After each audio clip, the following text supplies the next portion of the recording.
Hi everyone, and welcome back again to the next episode of the journey through Apostolic succession. Catechism of the Catholic Church, paragraph 880. When Christ instituted the 12, He constituted them in the form of a college or permanent assembly, at the head of which He placed Peter, chosen from among them. Just as by the Lord's institution, St. Peter and the rest of the apostles constitute a single apostolic college, so in like fashion, the Roman Pontiff, Peter's successor, and the bishops, the successors of the apostles, are related with and united to one another. Today, we hear about the 192nd Pope in apostolic succession, Pope Saint Celestine V. So let's hear about a few facts. Pope Celestine was born as Pietro Angelerio around 1215 in Italy. Pietro became a Benedictine in his youth, but soon became a hermit and lived in the Abruzzi Mountains near Sulmona. His rigorous asceticism attracted followers. At this point, he was living an extreme penitential life. Many joined him in this lifestyle, forming a religious community which was approved in 1264. They came to be known as the Celestines. Eventually, the Celestines grew to 36 monasteries and 600 monks before he died. Papacy.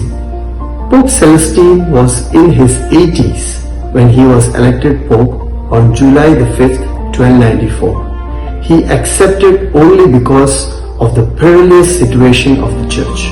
The papacy had been vacant for more than 2 years. One of the first actions by the new Pope was a papal bull granting a rare plenary indulgence to all pilgrims visiting the church of Santa Maria di Colomagio.